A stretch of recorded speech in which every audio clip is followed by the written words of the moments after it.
वधअष्टमी को सातों बहुएं अपनी इकलौती ननंद के साथ जंगल में खदान में मिट्टी खोद रही थी। वहीं साहू की मांद थी। मिट्टी खोदते समय ननंद के हाथ में से सई का बच्चा मर गया।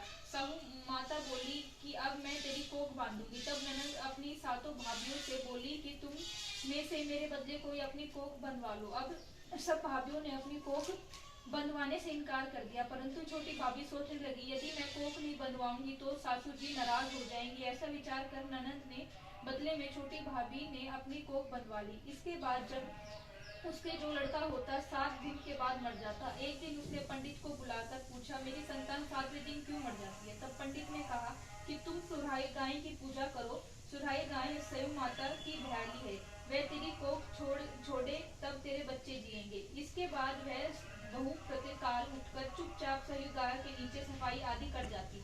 गौ माता बोली कि आजकल कौन मेरी सेवा कर रहा है, सो आज देखूंगी। गौ माता खूब तड़के उठी, क्या देखती है कि साहूकार के बेटे की बहू उसके नीचे सफाई आदि कर रही है।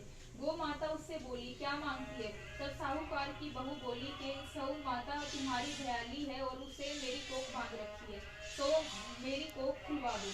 गौ माता ने कहा, अच्छा। अब तो गौ माता समुद्र पार भयाली के पास उसको लेकर चली। रास्ते में कड़ी धूप थी, सो वह दोनों एक पेड़ के नीचे बैठ गई। थोड़ी देर में एक सांप आया और उसी पेड़ पर गरुड़ पक्षी का बच्चा था, उसको डसने लगा। तब साहूकार की बहू ने सांप मारकर डाल के नीचे दबा दिया और बच्चों को बचा लिया। थोड़ी देर में गरुड़ पक्षी आई तो वह खून पड़ा देखकर साहूकार की बहू को चोट मारने लगी। तब साहूकारनी बोली, मैंने तेरे बच्चों को नहीं मारा, बल्कि सांप तेरे बच्चों को डसने आया था। मैंने तो उनमें तेरे बच्चे की रक्षा की है। यह सुनकर गरुड़ी पंखनी बोली कि मांग, तू क्या मांगती है?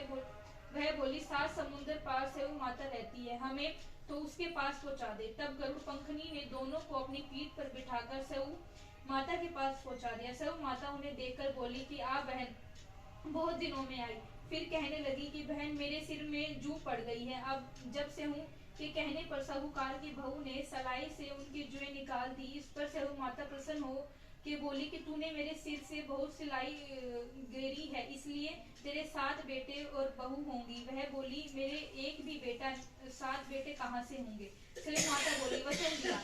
वचन से चित तो धोबी के कुंड पर कंकरी हुआ। तब साहूकार की बहू बोली, मेरी कोख तो तुम्हारे पास बंद पड़ी। यह सुनकर